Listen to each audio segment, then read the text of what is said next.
is over. The king is dead.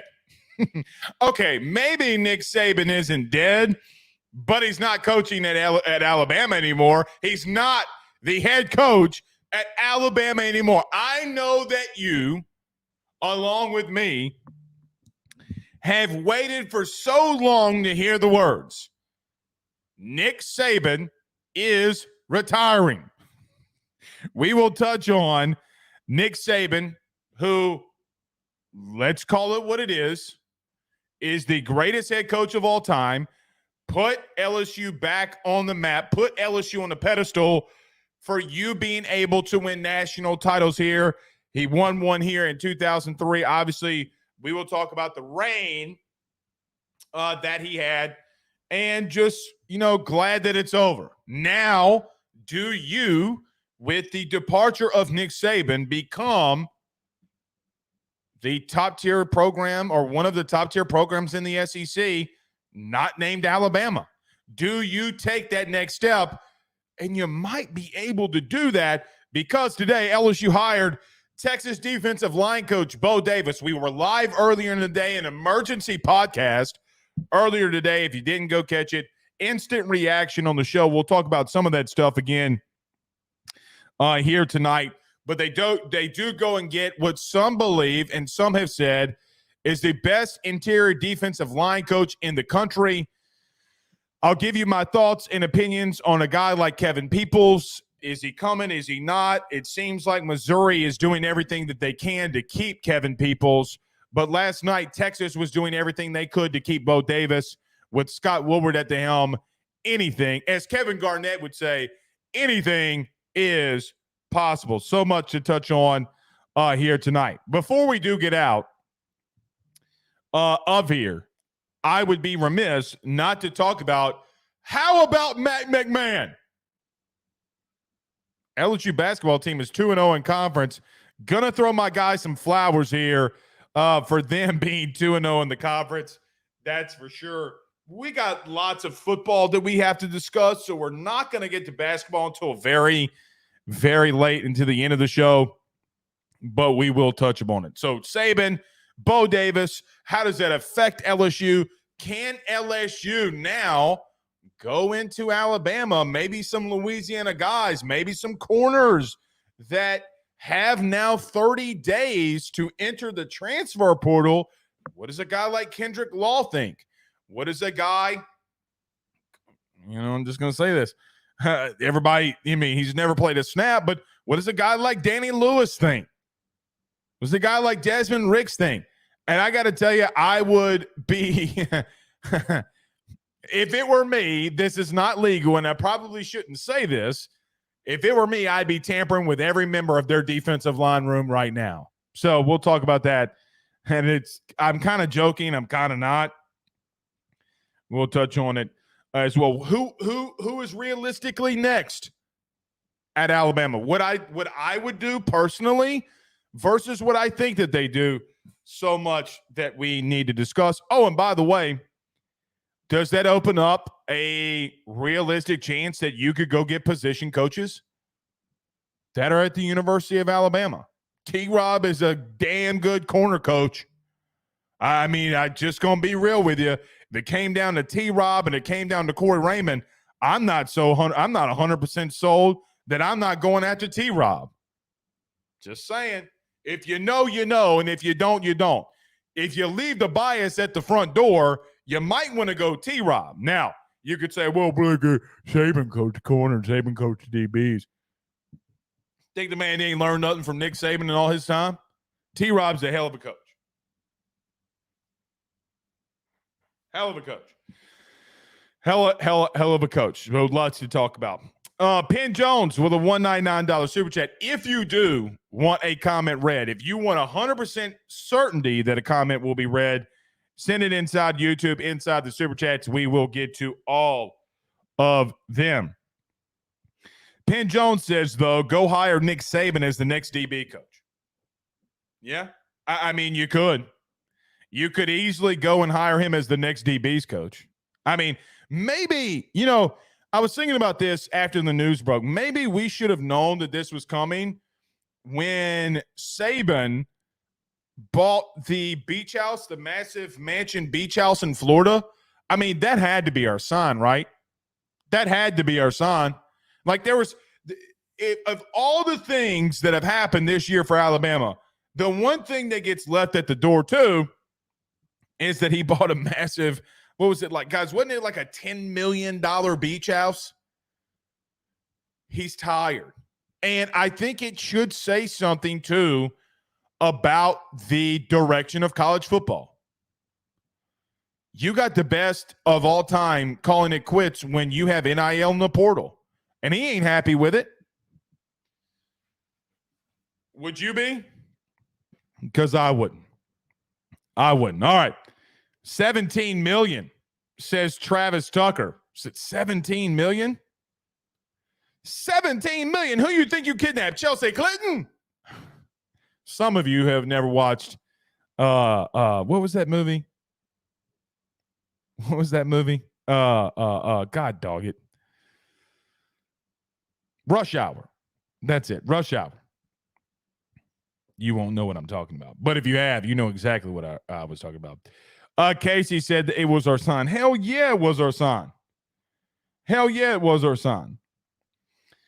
Tyler says at Blake, Tommy Reese or Joe Sloan? Joe Sloan. We'll talk on Tommy Reese. We'll talk about Tommy Reese. I think it's a really good, really good question to have. Now, here's what I'll tell you.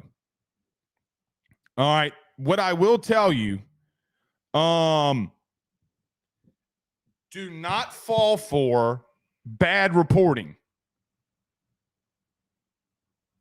Do not fall for bad reporting. I know that there's some Rudy Poo people around LSU. What about, I'm hearing Tommy Reese. He ain't hearing that shit. He ain't hearing that shit. Come on. Now, that is not to say that Brian Kelly would not call Tommy Reese. But I do believe that there are some things happening in the coaching carousel that leads me to believe that he's going to go ahead and promote Joe Sloan and Cortez Hankton. Lucas Abear says LSU is going to beat Bama next year. I believe that they will.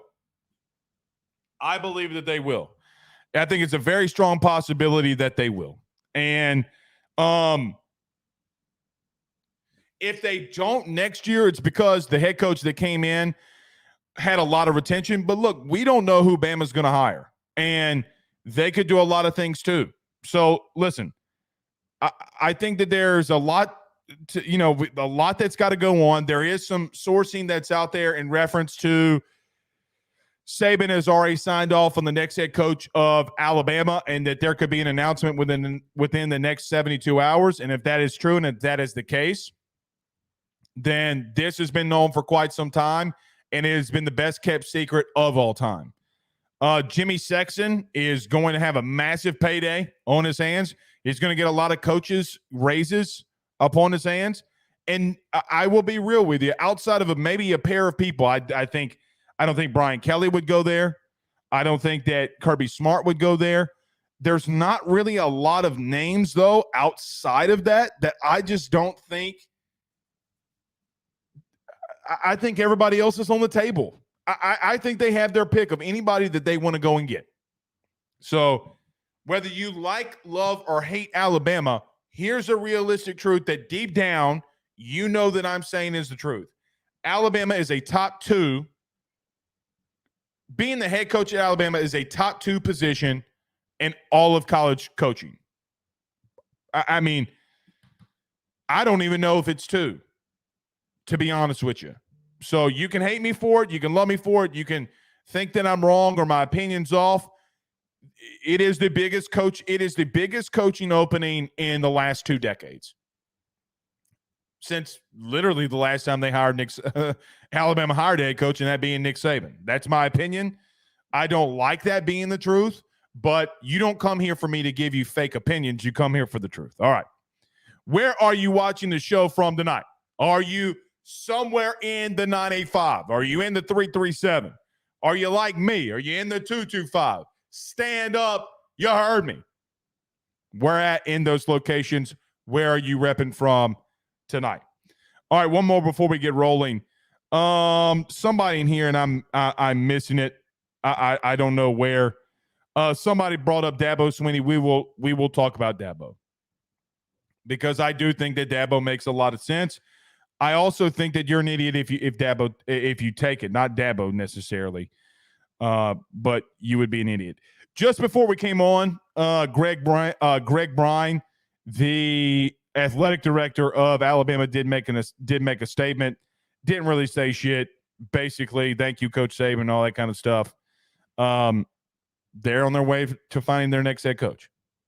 They're on their way. All right, let's get to it. Let's get at it. Denham Springs is in the building.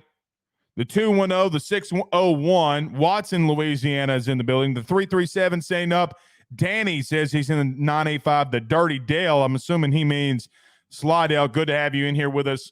And John Dubois says he's in the 985 of Morgan City. Glad that you are all here with us and joining with us. Do us a favor by hitting that like and share. All right, let's do this. Let's talk about our good friend, Tyler Alexander over at LPT Realty, our good friends over at betonline.ag. Before we do that, do us a favor. I don't ask for much. You want to help the show out? You want to help me out? Do us a favor. 3 quick things. Whether you're on Facebook, YouTube, Twitter, hit the share button. Either you retweet, you hit the like, but there's always a share button there. Do us a favor. Just hit the like and share. Share to all those social media groups if you're on Facebook, if you're on YouTube. It's free. It's free. All you got to do, hit the subscribe button. You want constant LSU content? All you got to do is hit subscribe and hit that notification bell wherever you listen to podcasts, rate, review, and subscribe. Got lots to talk about. Bo Davis back at LSU. Who's next for the Tigers? We got to mention. We do all of that next. BetOnline is the fastest and easiest way for you to wager on all of your favorite sports, contests, events, with the first-to-market odds and lines. Find reviews for all the news for each league, including Major League Baseball, NFL, NBA, NHL, combat sports, college sports, esports, and even golf. BetOnline continues to be the top online resource for all of your sports information for live in-game betting, props, and futures. Head on over to BetOnline today and use your mobile device to join and make your first sports bet. Use our promo code BELIEVE50, that's BELIEVE50, BLEAV 50, to receive your 50% off welcome bonus on your first deposit. That's betonline.ag, betonline.ag. He will sell your house and find you a new. Well, Tyler's the man, he's here for you. If you want to buy or sell, well, it's not too late. Dial 955-0008. Just call 955-0008. Y'all call Tyler, he'll shoot you straight. We're back.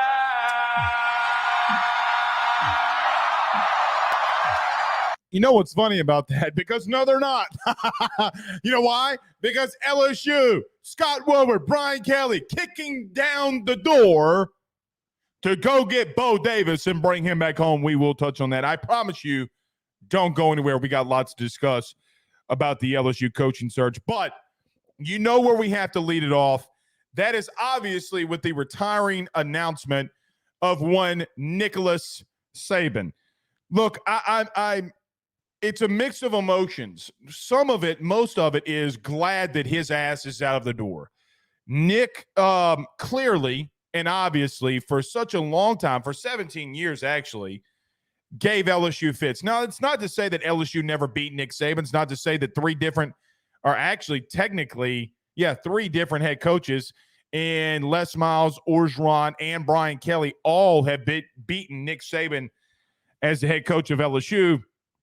The one thing I will say, though, is clearly and obviously, for me, I'm glad that he's out as an LSU fan because he ran college football. Guys, the truth is he was the best that we've ever seen. Not just in my lifetime, not just maybe in your lifetime, he is the best college head coach ever. I know that Bear Bryant is someone that everybody brings up. I know with the scandal, some people will even bring up Joe Paterno. You got to talk about Bobby Bowden and all of that. The best head coach ever is Nick Saban. I want to start off here because I'm going to age myself a little bit, but I'm not going to give you my age. Some of you probably already know how old I am, but regardless. In 2000, when LSU hired Nick Saban as the highest paid head coach in college football's history with over $1 million and got him from Michigan State to bring him down to Baton Rouge, he changed this place in the course that it would go on, where you can win national titles with guys like Les Miles. Get back to another one with him that ironically Nick Saban beat him in 2011. Not going to talk about that game. Guys like Ed Orgeron. You saw the in-state talent that used to go elsewhere. It started to stay home. In my lifetime, guys grew up wanting to play here. Guys grew up wanting to be an LSU Tiger. The wins and the success and everything that he did for LSU, from my point of view, and maybe some of yours, he brought you to a place that, quite honestly, no matter what anybody says, he started the sleepy or awoke the sleeping giant, if you will, of what LSU can be. Now, 20 years ago, LSU won their first national title since 1958. Over that time frame, now, yes, it is with 3 different head coaches, but over that time frame, the only 2 people, or really the only person or only team or only school in football that has more national titles than you do in that time frame is Alabama. It's the only one. When Nick awoke the sleeping giant, sent you on a path, set you on a trajectory to where anything is possible. You know, if I asked my grandfather, or if you asked yours, or some of you, even if you asked your dad, the likelihood of when they were kids of a head coach at Notre Dame leaving the Fighting Irish to come be the head coach at LSU would have been ludicrous for that to ever happen. But again, when that sleeping giant was awoken, we saw what has, can, and is possible at Louisiana State University. Nick Saban was 292, 71-1 in his college career, winning 7 national titles, 11 SEC titles, and 12 SEC West championships. It's the greatest of all time, man. And I do think personally that the LSU rivalry between Alabama is not going to ever be the same ever again. You know, every year we talked about Alabama and the Alabama game, mainly due to the fact because of Nick Saban and the reign that he held over you for so long. I got to be honest, and maybe some of you do not feel this way, but for me, that is no more. That isn't the same. It's never going to be the same when Nick Saban's not the head coach at Alabama. You might not have to play them every year because, quite honestly, you know, the intensity of that game, well, might not be there anymore. Because let me just throw this out there. Now, maybe if it kind of does somewhat depend on who they hire, but if they go out and hire Dan Lanning, yeah, okay. You know, I mean, sounds good. I think Dan Lanning will do a really good job there. They hire Lane Kiffin. Yeah, Lane's going to do a really good job there. It's not the same intensity for me. Now, it always will be the intensity of LSU versus Bama, the 2 best or 2 prominent logos in the last 20 years in this conference. Yeah, that will be a big thing, but it had a completely different intensity with Saban on the sideline. The one thing I will say in closing out with this is simple. I thank him for everything that he's done or everything that he did at LSU. I thank him for everything that he's done for the sport because some of you may not know this, but for me, college football, more than the NFL, more than anything, is the thing that I love most. It's the thing that I quite honestly hold most dear. Like if you have a hobby, and it's a really big hobby that you may have, the biggest hobby or the biggest love outside of my family that I truly do have is college football. Guys, 7 years ago, or actually, yeah, 7 years ago, I started on a path to start AYS Sports. There's over 1,000 of you in here because of how much I love college football and LSU. Launched this second show, had launched the website, all pretty much somewhat covering LSU, but started a second show to talk about just college football in general. Nick Saban, for me as a kid, me being a teenager when they won a national title, it brought me there. He and that team, the 2003 team, was the reason I was always an LSU fan, but the reason I became diehard. He did that for me. He gave me that joy. He gave me that love. I thank him for that. There are two things I will say. Glad his ass is out the door. Don't let the good Lord, the door split you with or however that saying goes. Guys, help me in the chat. Don't let the door hit you with the good Lord split you. Okay. Glad your ass is out. Don't like your crazy ass. Your 5'7" ass. I've been waiting for the day. So here's the opposite side of all the crap that I just talked about. I've been waiting for the day, and you have been waiting for the day. I've not been happier than this in a long time, that the reign and tyranny that little short man ran over college football and ran over you. Let's just be honest. I'm glad his ass is out. I don't care what the likelihood that they hire another Nick Saban after Nick Saban is not likely. It's not likely whatsoever. We'll talk about what I think that they're going to do, but it's over. The king is dead. God, I never thought in a million years that I would be able to say those words. Ever. Never thought I'd be able to say those words. Thought that it was always just a joke. Yet here we are. Gonna miss some of the iconic games. And you'll have iconic games with Alabama again. You always will. Gonna miss a lot of it, though. Gonna miss a lot of it. But glad your ass is out of there. Don't wish you any success in anything else. Get your ass up out of there. I hope you eat all the cream pies that you want. Now, if you don't know the cream pie joke, let me just let you in on a little something. Nick Saban said that his biggest joys in life were waking up at 5 a.m. and having 2 Little Debbie cream pies and a glass of coffee. You cream pie eating fool. Go eat your cream pies. Enjoy your grandkids. And look, Nick is 72 years old. Okay? 72 years old or 72 years old, young. I do think that there is one thing I want to bring up.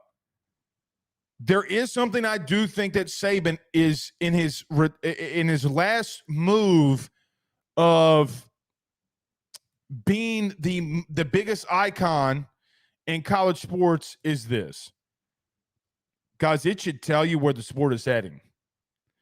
You have the greatest of all time. And it's a writing on the wall that he cannot retain and continue to do the things that he's doing. There's more parity in college football where he's not running the sport the way that he used to. Now, for Nick Saban, that's a downfall for him, right? Like, it's a downfall for Nick because he doesn't have the reign that he has. It doesn't come as easy as it did. He's complained religiously about NIL. He's complained religiously about the transfer portal. There's so many things that he's complained about, and let's call it what it is, mainly due to the fact, majority of it all, due to the fact that he could not have the reign that he had because of the parity that NIL and the transfer portal has given college football. He looks tired, man. He looks done. And what's crazy is the tired old Nick Saban, who doesn't want any more of it, went 11-2. The sport is changing so much. Next year, we're going to have a 12-team playoff. Guys, a 12-team playoff. And for the first year in a long time, guys, literally since 2000 in the SEC, some years off in there, obviously, when he went to Miami for the 2 years. But over 2 decades, Nick Saban's been in the SEC. Sports changing. I'm sad for that. I'm happy for that. Excited for that. But I do think it's something that to be said. Okay. I will tell you where I think what I think that they will do next. Then we will get to Bo Davis immediately following that. Dane Bergeron with a $10 super chat, though, says Saban did what no one other than Paul Dietzel did at LSU. I will always be thankful for that. I wish he would have retired last year so that LSU could have beaten him in his final year. That would have been something. He got his redemption, though, on LSU and Tennessee. Would have been something. But yeah, you can't hate Saban for everything that he did at LSU because he puts you on the path. Guys, him coming here woke up the sleeping giant. Guys like Booger McFarland, guys like Glenn Dorsey. Not Glenn Dorsey. Guys like God dog it. Why is it Marcus Spears? All those dudes that were Michael Clayton, Josh Reed, all those dudes that he brought in here. I mean, it's just Corey Webster, Jack Hunt. There's so many great Saban players that you can mention that played at LSU, and he did awake that sleeping giant. Oh, Danny Girl with a $4.99 super chat. Thank you so much. Says Bama always has to one-up us. Davis announced, then boom, Saban announced. Both great for LSU. That's true. Which, ironically, Danny, both are massively great things for LSU. But I agree. It does feel like that they try to one-up us. You can't do it, Satan. You can't do it, Satan. Thank you, Danny Girl, for the super chat. Where do I think that Alabama goes next? I do think that there are a lot of options that have been laid out for where they could go next. Look, let me tell you what I would do. All right? Here's what I would do if I'm Alabama. Now, that's not to say that I'm right. This is strictly opinion. But if I am the Alabama athletic director, the first call that I make, and I know that what he just did in the portal, I know that what he did in recruiting is ridiculous. I'm calling Lane Kiffin because I do think that if there's any coach out there that would want to follow the reign of Nick Saban, the guy that has the most guts to do it is Lane. I do think that Lane would be scary at Alabama. I think he would recruit, at a very high level. I think that he would do great things there. Look, man, he's winning at Ole Miss. They're going to give him money at Alabama to succeed and recruit and do good things. I would not second guess it. Now, I don't know Lane Kiffin's buyout. I don't know how big of a hurdle that would be. I don't even know if Saban would want him to, be this predecessor necessarily. It is the number one person I would call, though, because I've seen him take an Ole Miss program 2 of the last 3 years and get over 10 wins at that place where it's never happened before. He's won 10 regular season games at a place that it's never happened before. Won 11 games this year. Once he got money to recruit, look what he's done in the portal. I think Lane being there would be very dangerous, but he's not the only one that could do that. I think Dan Lanning in Oregon would make a lot of sense for Alabama. The problem with Dan Lanning is that he had, per Pete Thamel of ESPN, he has a $20 million buyout. Now, I know that LSU paid a pretty hefty penny to buy out Brian Kelly's contract at Notre Dame. So I am not saying that Alabama would not do something similar. $20 million seems like a lot of money to pay Dan Lanning to then come here. I would be a little fearful, to be honest with you, because of the way that he recruits, if Dan Lanning did go to Bama. I think he's a great coach. If, God forbid, knock on wood, something ever did happen to a Brian Kelly, I gave you my two top dudes on my list. Two top dudes on my list of where I think that are the two guys that I would go after and that I would not blink when it came down to making my head coaching hire. What is the realistic nature of what they will do? Okay, I do think that the realistic nature, though, falls into something like this. I would not be surprised if they did make a Alabama connected hire or a Nick Saban type of hire, which leads me to what I do and always have felt that they would do. Now, let me preface this again. I do not have the sourcing or capability. I'm not reporting any of that kind of stuff about this move. Dabo Swinney is an Alabama guy. And the question that I would have is that now that this position is open in Alabama, how much does a guy want to go home? Because we literally today, as LSU fans, saw someone leave Texas and Bo Davis, where did not seem likely, and I will be very candid, did not know how much sense it made for him, but it did. The guy wanted to come home. The guy wanted to come home. There is a different thing about coming home. I don't think Alabama fans would be too happy with a guy like Dabo. I think Dabo has made a lot of people around the sport mad at him because he talks about Jesus. And even though I don't think it's a problem that he talks about Jesus, guys, if you want to talk about your faith, here's a very big pet peeve of mine that I have. You can be mad at somebody that always talks about Jesus. I'm not going to get mad when somebody talks about their faith. If that's what they want to do and they feel compelled to do it, I might not want to listen to it, but I'm not going to get on to them about it. It's always felt like it's Dabo's if he wanted it.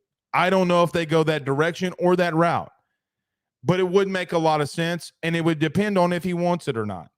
Kalen DeBoer at Washington is someone who is, look, man, he's a great coach. The Washington head coach obviously just played for a national title, was unable to win it.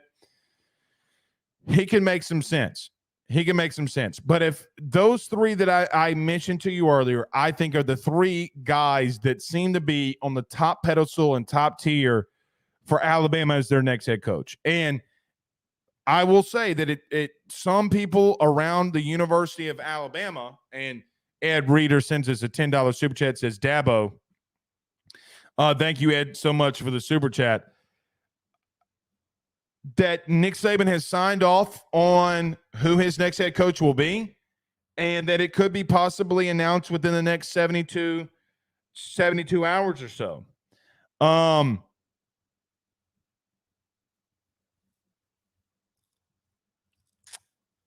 I lean Lane or Dabo. I really just lean Lane or Dabo. And there is, if so, let me tell you something about Dabo, okay? Because I do think he's got a bad rap about not going into the portal. And I do agree with that.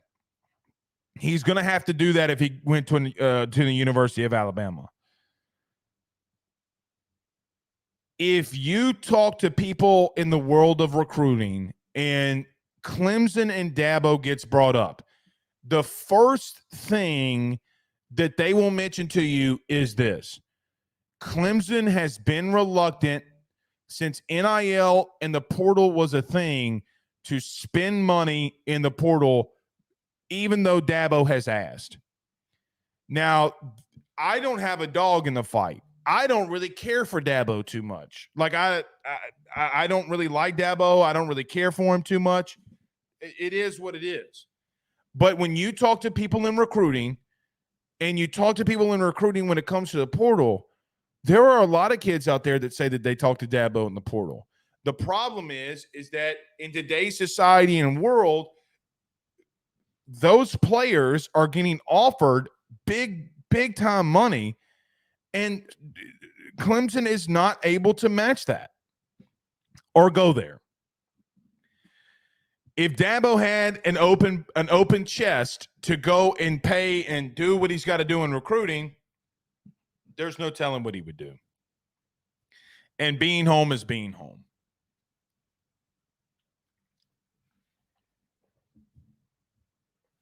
Being home is being home. Okay, so let's do this. Bo Davis was announced by LSU today. Well, he will be the next defensive line coach at LSU. Is Tommy Rees potentially going to be the next offensive coordinator at LSU? There's a lot of buzz out there. I do not believe that to be the case. We will talk about that too. We'll talk about that too. I'm just thinking about, I don't know if I want to release that yet. But regardless, we will talk on it now that Alabama and Nick Saban is out at Alabama. Does Tommy Rees, does he come in here and be an analyst maybe? Who knows what happens with Tommy Rees? Because I do not believe whoever the next head coach would be, that Tommy Rees would be their next offensive coordinator. We will see. All right, let's get to a quick break. Bo Davis is back. Who are some other guys that LSU is going to hire? We talk about that next. Guys, you might know my good friend Carol Falls and all the great service that he provides over at State Farm. He is your good neighbor after all. But did you know State Farm has surprisingly great rates as well? Along with the great neighbor service, State Farm agent Carol Falls has surprisingly great rates for everyone inside the state of Louisiana. So call him today at 985-395-4300, 985-395-4300 for all of those surprisingly great rates on auto, home, and life insurance needs. Like a good neighbor, State Farm is there, and individual premiums will vary by customer. All applicants subject to the State Farm underwriting requirements. By the Drake Williams Law Firm, drakewilliamslawfirm.com. Whether you've been injured in an accident, you're preparing for a future with your estate planning, you're getting ready to close in on a real estate deal, or you're about to welcome a new addition through adoption into your family, or you're facing criminal charges, you need very experienced attorneys, and that is what the Drake Williams Law Firm will be able to do for you in navigating the legal system. The door to their cozy office in historic downtown Ponchatoula has been open since 1981. They have helped thousands and thousands of Louisiana families and individuals win cases, close on real estate deals, and regain that peace of mind. Their lawyers over at the Drake Williams Law Firm, Ernie Drake III, Ryan J. Williams, and Summer Vignair, are very determined, compassionate, and dedicated to their craft. It's the Drake Williams Law Firm, drakewilliamslawfirm.com. Give them a call today at 985-386-7600. Tell them your good friend Blake Ruffino at AYS sent you on by. Fino and Joe Show is brought to you by Home Field Apparel, which is the best, without a doubt, premium collegiate apparel brand that is out there. They have over 150 different colleges that you can choose from, whether you're an Illinois fan or a Rutgers fan, maybe you're an LSU fan like Blake, or maybe you're an Alabama fan. Whatever it is, even Idaho, they have so many different designs for so many different football programs that I can guarantee you're going to find some great stuff to help root for your favorite team. I've already gotten my Notre Dame stuff. Blake has his LSU stuff. Make sure you head on over to homefieldapparel.com to check out your team's collection of clothing apparel that they have on the website. And when you do so, when you check out, make sure you use promo code RuffinoJoe to get 15% off your order. That is RUFFINO, Ruffino Joe. Head on over to homefieldapparel.com and get your college gear today.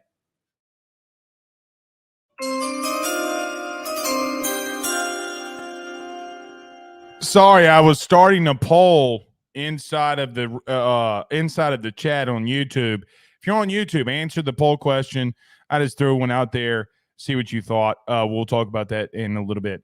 Alan Berry with a $5 super chat says, if you're not an Alabama fan, who is the one person where you think the quote unquote, I hope he doesn't go to Bama? So, Alan, thank you so much. I think I just named them. I think for me, in your question, like who do being not an Alabama fan, like being an LSU fan, knowing that LSU could potentially play Alabama every year, the one coach that I do not want to see go there is Lane.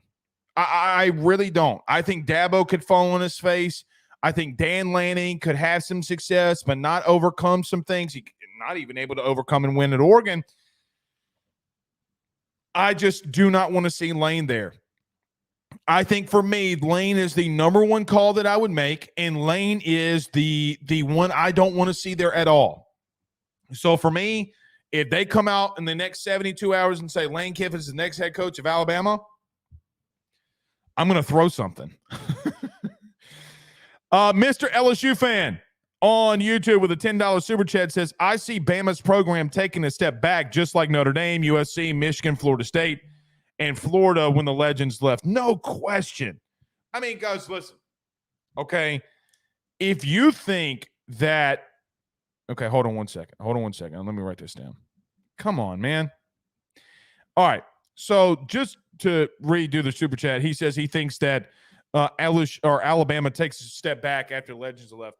No question Alabama takes a step back. Like, there's no doubt when you go from the greatest head coach in college football's history and he retires or he leaves, they're going to take a step back. There is not, in my opinion, a head coach that's out there that can even come close to replicating what Nick Saban's done. Guys, it took how long for the Bear Bryant regime to even be copied to some extent? And Nick Saban just so happened to be at Alabama of all places that it happened at. Yeah, they're going to take a step back. How big is that step back, though? They're going to be in the playoff every year if they recruit well enough. I think that they can recruit well enough. I hope that, though, that they hire a coach and it's like the Shula years, because then LSU could reign and LSU could do some good things. So, yeah, they're going to take a step back. Bo Davis was hired, and we talked about this earlier in the day. We did do an emergency podcast, an emergency show. That today it was reported. I know we reported it. Wilson Alexander was the first to report that Bo Davis is going to be the next defensive line coach at LSU. Now, I said this earlier, so if you watched the show earlier in the day, stay with me. I got to repeat myself on some things to get to some more points on this. About 3 hours before the Bo Davis news was announced, we went on to our message board, ayssnetwork.com/forum, and basically I wrote an article just saying some things that I'm hearing, that there is no expense that LSU was not going to be or not going to match for a guy like Bo Davis. Now, last night, I had some really strong concerns that Bo would leave. Did I say it was impossible? No. We talked about it ad nauseum. I didn't know how much sense it would make if the money was even, if LSU did not match some of the demands that he had. But as always, and which will continue to happen while this man is here, Scott Woodward does exactly what he needs to do to go and get a guy who can change things in what you're doing on defense at LSU. I thought about this after the show today, and I wish I would have brought this up. Is Bo Davis the biggest position coach that LSU has hired ever? You know, I think of guys like Joe Brady, but technically, I guess you could say that Brady was some more of a play caller. He called plays on third downs under Orgeron. I do have extremely high expectations for Bo Davis. I am not 100% sure or aware of how much expectations that I have on him in year one. I think that regardless of him being hired, there is just a little hesitation, because I know, and most of you, if not all of you, know how dire the interior of the defensive line room is at the current moment. But now you could have a little slimmer of hope now that there's a 30-day window that Alabama could, or a 30-day window that Alabama players could enter the transfer portal, and you could possibly go add 1, 2, maybe even 3 of those guys to come to LSU and be a part of your defensive line. With Bo Davis being your defensive line coach, it gives you a sense of relief because there's a couple things that you know that he comes in here and does extremely well right off the bat. He recruits at a high level. He develops at a high level and has a high football IQ.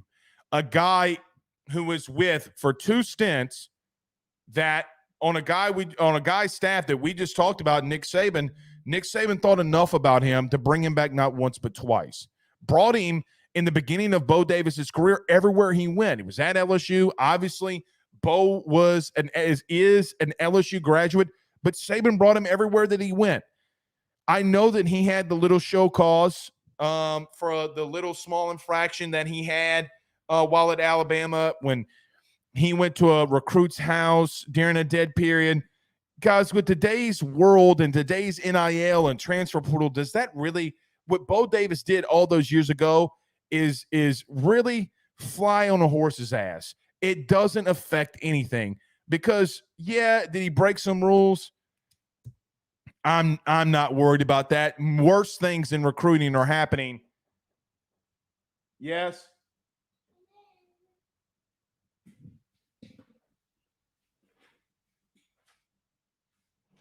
Buddy, Daddy's doing the show. Can I come? No. Daddy's doing the show. I'll come right back, okay? You want to come in and say hello? All right, very quickly. All right. Daddy was on a roll. Say what you got to say. Let me ask you this. For anybody that doesn't know, this is my son, Ben. Do you like the Bo Davis hire? Yeah. What do you like about it most? Or let me ask you this. Do you love the Bo Davis hire? Yeah. Do you love LSU? Yeah. Do you love that Nick Saban has retired? Yeah.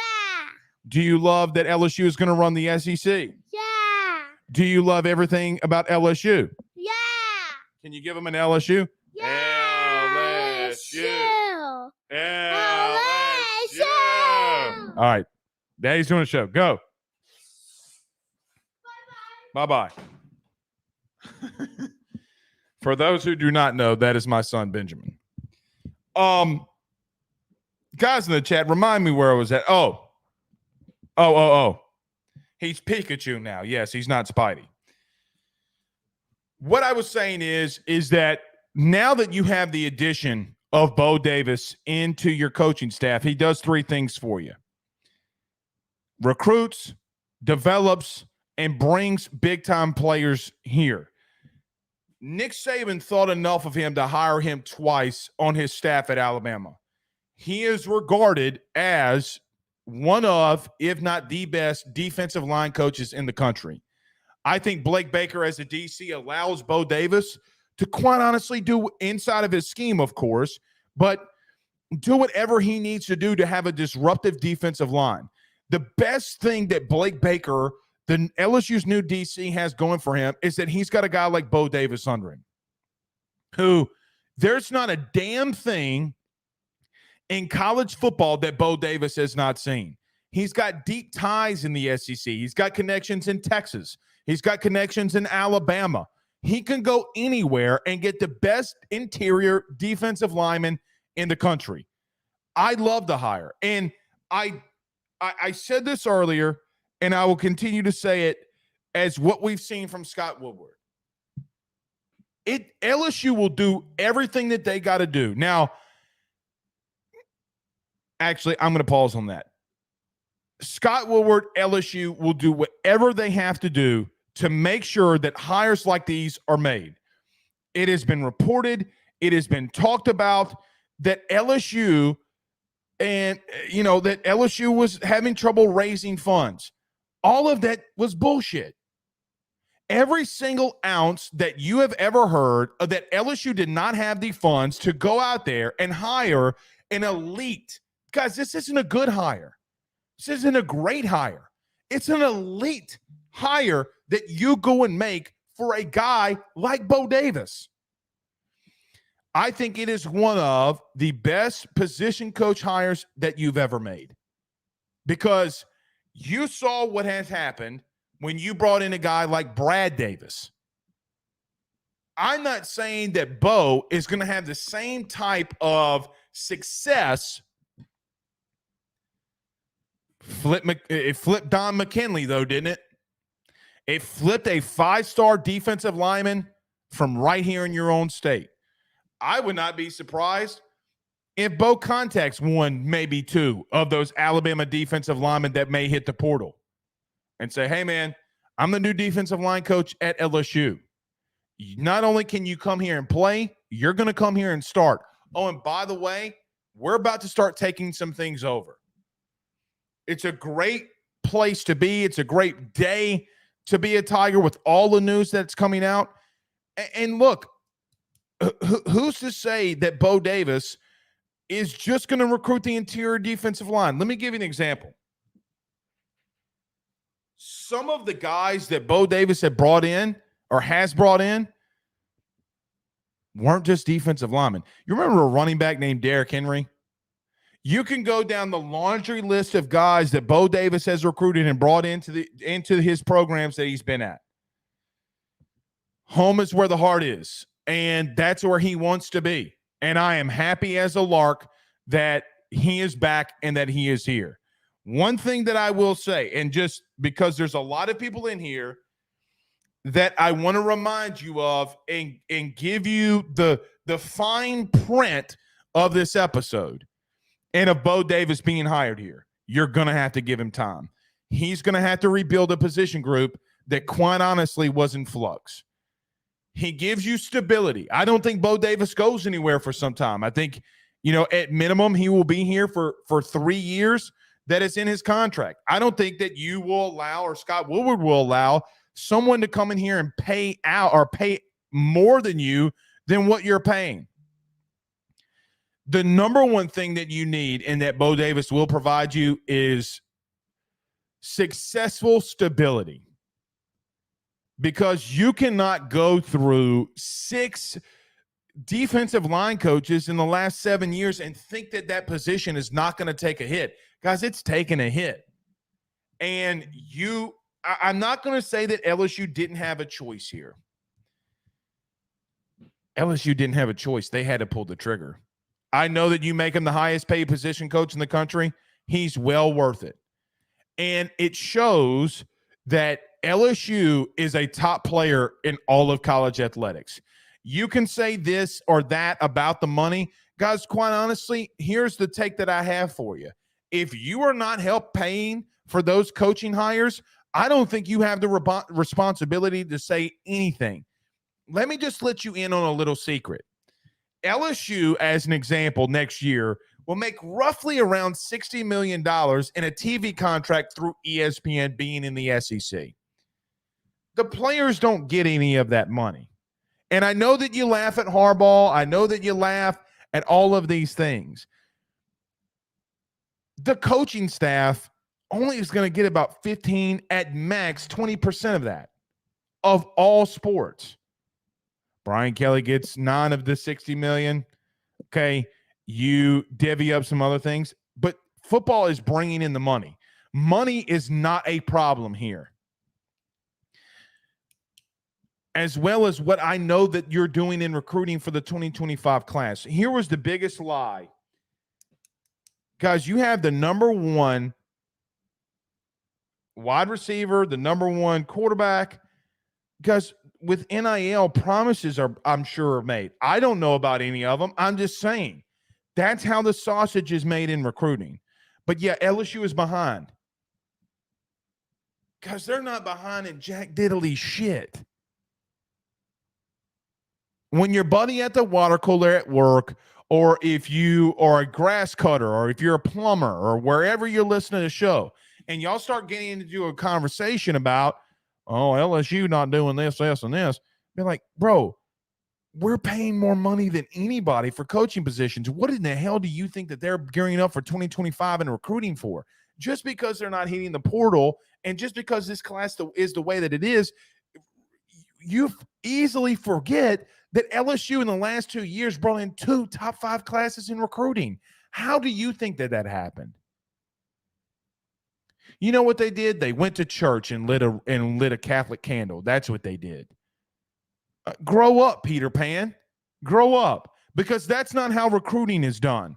It's not how elite programs like LSU have to do it and how they don't do it. I love the Bo Davis hire, man. I think it's a slam dunk.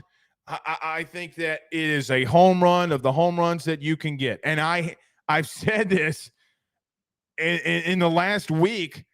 I hate saying things are home run hires. I really, really do. I don't like using that because I just don't think that you can do that. But there's no bigger coach, no bigger defensive line coach that you could realistically go get that can change the trajectory of what you do defensively more than Bo Davis. Games are going to be won and lost up front. Look what you're doing along your offensive line. If he has anything close to the success of what Brad Davis is doing, guys, you're going to be a problem in the SEC. Now with Saban taking his cream pie eating, oatmeal cream pie eating, but it's oatmeal cream pie having ass, okay? It's not me saying it. He came out on that Eli Manning documentary and talked about how much he loves eating oatmeal cream pies, but his oatmeal cream pie eating ass, now that he's on, you have a chance to do something that you probably should have done a long time ago, and that is be either run the SEC. The SEC's up for grabs. The villain is no longer here. The villain, Darth Vader, is no longer in the building. Go take and seize what is yours and that you can do. Want to know why Georgia's having so much success? Well, they're recruiting elite dudes on both lines of scrimmage, and they're getting really good dudes elsewhere, but they're recruiting elite dudes on the defense and offensive line. There are a couple things that we need to talk about before we wrap up here, though. I don't know where you want to start, but here's what I'm going to ask you to do. What do you want to talk about? Do you want to talk about Tommy Rees? Do you want to talk about different position coaches? I will be as open of a book as I can. What I want you to do, send in your thoughts, send in your questions. You could do it by sending in a super chat or just send a couple. And after we read one of these super chats or two of these super chats, we will get to those questions. We will talk Tommy Rees and some more of these position coaches. Okay. Michael Morse sends a $4.99 super chat, says somewhere right now in Alabama, there is a Neff son. See what you did there. Having a bad day because his daddy / uncle is mad about this. Well, I did. So listen. So Michael, thank you for the super chat. Let me tell you something that I never do. One thing that I never do is ever go and watch the Paul Feinbaum show. I actually think it's somewhat cringeworthy. I can't stand it. I think Paul does a good job. It's a market that he attacked, and he's had a massive amounts of success in. But Paul Feinbaum's show it's honestly just annoying as hell. But the success is the success. Maybe I could take a playbook out of his thing. I just can't stand let me tell you something, Paul. I can't stand it. I can't listen to it. I did go listen to it today. The meltdown was outrageous. The meltdown was absolutely outrageous from Bama fans. And it should be. Guys, here's the truth. It should be. I don't blame them. I mean, it should be ridiculous. The best head coach in their history is leaving. And they had Bear Bryant. So, yeah. Okay. Let's get to some of these questions. Jerry Bean says Kevin Peoples coach another defensive position. So let's talk about Kevin Peoples. Kevin Peoples is the defensive end or edge rush coach at Missouri. Here's what I know for now. And last night will should have taught me, and I should have known better. But I'll give you a little. We talked about this in the first show today. We'll talk about it here too. Last night did not feel completely great about where LSU sat with Bo Davis. I thought that there was a chance that they could pull it off. I just didn't know how much sense it made for him for the same amount of money. And, well, I was proven wrong, even though at the end of yesterday's episode, I said, I do think that Scott Woodward is continuously going after him, and we wrote up the article this morning. Let me tell you what I think about Kevin Peoples. I'm not going to doubt Scott Woodward. I have been hearing from people over at Missouri that Eli Drinkwitz does not want to lose another assistant to LSU, that there is a possible promotion that Kevin Peoples could get along with pay, and that they're going to do what they can do to keep him at Missouri. I think they're fighting to hold on to him. I think if Blake Baker went to Scott Woodward and said, I want him, do what we can do. If we can do it, make it happen. Let's see what happens there. I am about 50-50 on the Kevin Peoples thing. Actually, a little bit more, 55-45 for Missouri. That can change literally when we get off this show. So if you're rewatching this, if you're listening to us early tomorrow morning and things have changed from the last time I talked to somebody about this was about 5:30-ish, okay? Things could easily change very quickly. I don't know how I feel about Peoples at the current moment, but I'm just not going to doubt Scott Woodward. I am not going to doubt Scott Woodward. Tommy Rees. All right. So now that Nick Saban is out at Alabama, it does lead to an interesting question in reference to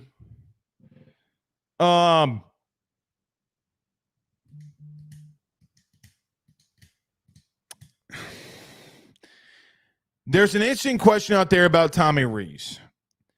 I will just, for now, say this. Again, could change. I don't think that a new coaching hire, that Tommy Rees's position is safe.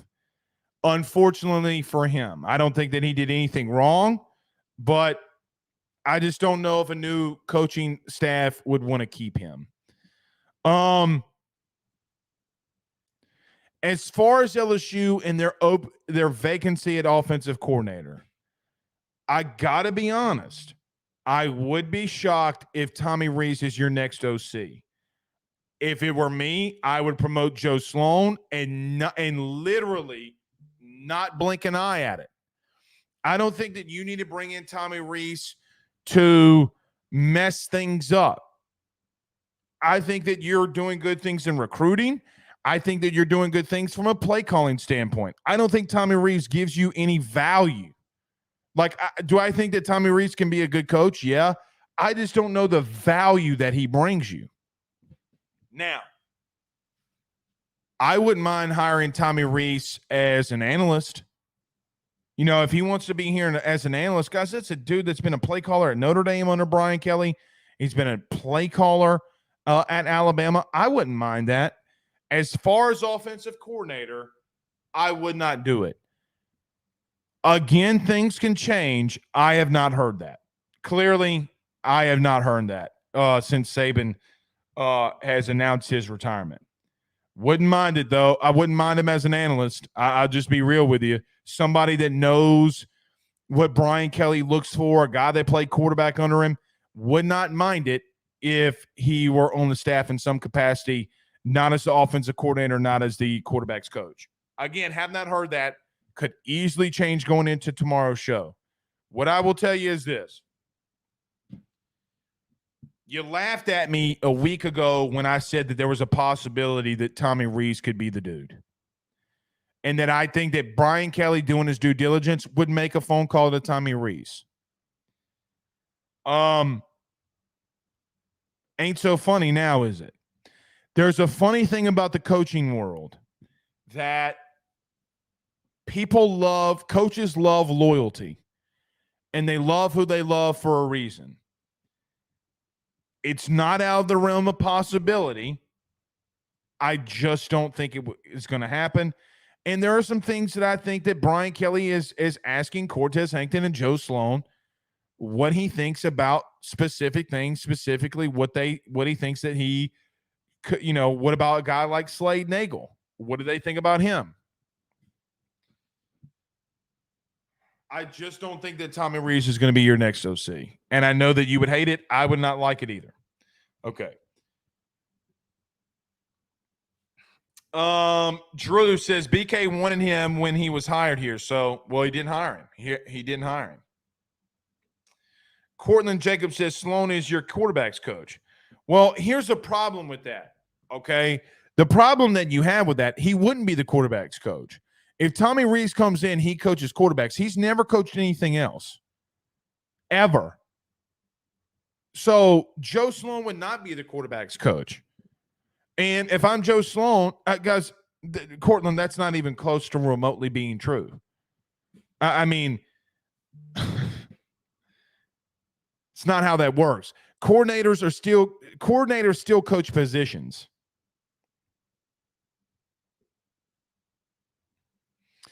He said, out of context, there is more to it. Oh, okay. All right. Well, then my bad. My bad.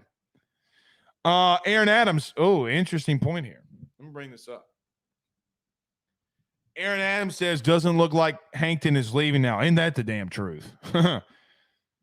Well, I would just run it back because you fire Joe Sloan or move on from Joe Sloan for Tommy Rees. You just got Bryce Underwood. Stop with the bullshit. Stop with the bullshit. Don't. And it would be one thing. I would say, okay, talk about it if you went out there in the bowl game and shit went bad offensively, but shit didn't go bad offensively. I mean, that's Garrett Nussmeier's first start, man. The shit didn't go bad offensively. Shit actually went pretty good. So, okay. It's been a hell of a day, man. One hell of a day. Brandon Zahn, what's up, buddy? He says, I'm stoked to know Harold Perkins' talents won't be wasted after these hires. It will not. It will not. All right. We'll see y'all tomorrow. Y'all have a good night. Peace.